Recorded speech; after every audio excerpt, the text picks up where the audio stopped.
Masechet Baba Batra, résumé du Daf Mem Gimel. On avait vu que deux associés peuvent témoigner un pour l'autre. Demande la Gemara, mais quand il va témoigner un pour l'autre, qu'est-ce qu'il est en train de dire? Que celui qui est venu contester en disant je suis propriétaire sur cette moitié, et que le deuxième associé vient témoigner pour récupérer la part de son associé, tu me dis il a le droit de témoigner, mais il va en profiter. Il a un intérêt dans son témoignage, donc il n'est pas saoul, parce qu'il va en profiter, que si maintenant le contesteur va prendre l'autre moitié, ils devront se partager la première moitié entre eux.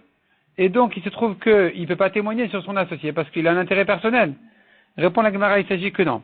L'associé qui vient témoigner, le témoin, il a tout donné à son associé. La Gemara dit sous quelle forme il a donné, exactement, de manière à ce que ça puisse marcher. Mais la Gemara dit il y a un système où finalement il peut donner à son associé, il a fait un kinyan et tout, c'est pas suffisant de se retirer, il faut vraiment lui donner. Il a fait un kinyan, et donc il a plus d'intérêt, ça ne le regarde plus. La Gemara dit mais encore il y a un autre problème, c'est que maintenant il peut en profiter que puisque c'est lui qui a donné sa moitié à son associé, alors maintenant le créancier du témoin, le créancier de cet associé, le témoin, si maintenant il veut récupérer une dette de son emprunteur, le témoin lui-même, il va retrouver ce terrain-là que son emprunteur, qui est le témoin, qui est l'associé, a donné à son ami. Il va le récupérer en disant voilà, c'est hypothéqué à ma dette. Et donc il se trouve maintenant que le témoin a un intérêt de témoigner à ce que ça n'appartient pas au contesteur, mais plutôt à son associé, qu'il a reçu de lui-même, de manière à ce que son créancier puisse le récupérer. Donc je reprends. Si maintenant Reuven a donné à Shimon, le prêteur de Reuven pourra récupérer la dette de Reuven en prenant cette moitié-là que Reuven avait donnée à Shimon, parce que c'était hypothéqué un peu, c'était en quelque sorte hypothéqué à sa dette. Et donc maintenant Reuven il va gagner de laisser à Shimon, parce qu'il s'est débarrassé de son prêteur. Répond la Gemara.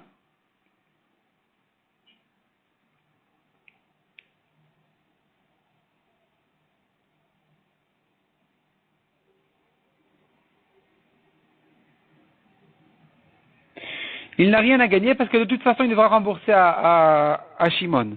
Et Reuven qui a donné à Shimon, il a pris toute la responsabilité, la garantie sur ce qu'il lui a donné.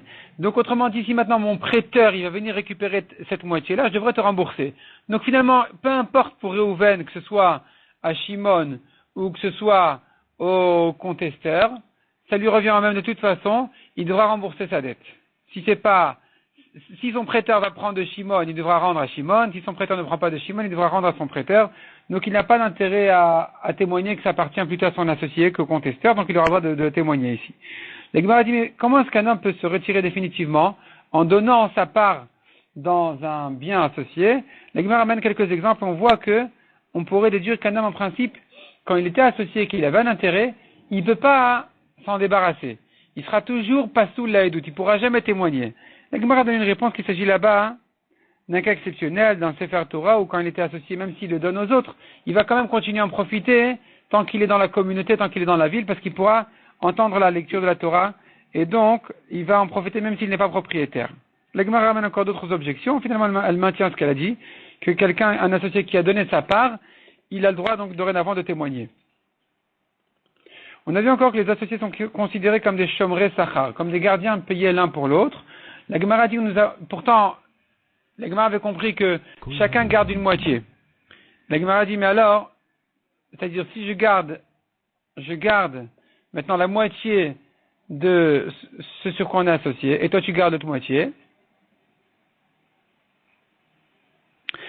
alors il se trouve que chacun de nous est payé par le fait que le deuxième s'engage à garder l'autre moitié. La Gemara dit, mais attends, on a un problème ici, c'est que il se trouve que chacun rend service au deuxième, pendant que le deuxième lui garde la moitié. Et si maintenant, il lui rend un service, alors, dorénavant, il est patour. Ça s'appelle Shmira Bebealim, comme on a vu dans Baba Metzia. Si je rends un service à mon emprunteur, il sera patour. Il sera patour dans un cas de vol, dans un cas de perte, il sera patour. Donc, pourquoi? C'est la Torah qui a dit comme ça. Il lui a rendu service, il le rend patour. Donc ici, il faut dire qu'il s'agit en fait d'un autre cas. Il s'agit qu'ils ont fait un tour de rôle. Il y en a un qui garde aujourd'hui l'ensemble, et demain, c'est l'autre qui garde l'ensemble. Donc, il se trouve qu'ils ne se rendent pas un service l'un à l'autre, pendant que le deuxième, à chaque fois, il lui garde la moitié.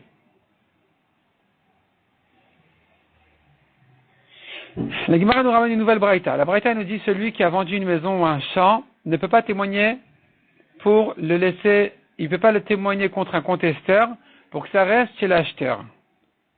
Mais s'il a vendu une vache ou un habit, il peut lui témoigner. De quoi il s'agit exactement?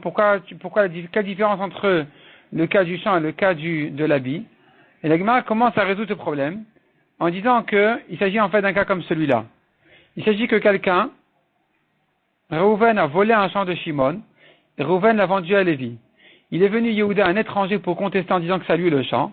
Shimon, le propriétaire, n'aura pas le droit de témoigner contre Yehuda pour le dégager de là, de manière à ce que ça reste chez Lévi, l'acheteur de son voleur Reuven, afin que demain, Shimon puisse récupérer de Lévi en prouvant qu'il est lui-même le propriétaire.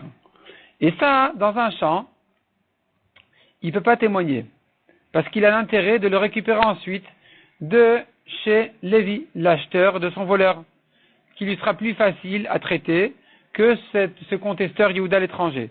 Donc il veut déjà l'éloigner, l'écarter déjà avant qu'il commence à s'approcher, de manière à ce qu'ensuite il puisse récupérer son champ. Donc il a des intérêts personnels à témoigner ici, donc on ne pourra pas l'accepter comme témoin. Par contre, quand il s'agit d'une vache ou d'un habit, il peut lui témoigner, parce que de toute façon, il ne pourra pas le récupérer. Une fois que ça a été volé et vendu, c'est perdu, il ne peut plus le récupérer, comme l'explique la Gemara dans le livre suivant, que l'acheteur ne doit pas rendre un objet volé qu'on lui a vendu, parce qu'il y a eu ici Yehush et Shinui Reshut, c'est-à-dire le propriétaire s'est désespéré de le récupérer alors que c'est encore chez le voleur, et quand ça a été vendu, il y a eu aussi un changement de propriété, un changement de domaine, qui fait que l'acheteur l'a acquis. Donc l'acheteur n'a pas à le rendre. Puisque l'acheteur n'a pas à le rendre au propriétaire, alors le propriétaire ne doit pas non plus, n'a pas de problème non plus de témoigner à son avantage, parce que de toute façon c'est perdu, il n'a pas d'intérêt personnel. Qu'est-ce que tu vas me dire? Mais il va récupérer la valeur. Il pourra, grâce à ça, en prouvant que ce bien appartient à l'acheteur de son voleur, il pourra revenir chez son voleur en lui disant tu me le rembourses, tu me l'as volé, tu me le rembourses. Puisque tu vois bien que c'était à moi au début. Donc tu me l'as volé, tu l'as vendu. L'acheteur, c'est vrai qu'il n'a pas à me le rendre, mais toi tu dois me le rembourser. Répond la Gemara, il s'agit que le voleur il est mort, et les héritiers sont pas tôt de rembourser dans ce cas-là.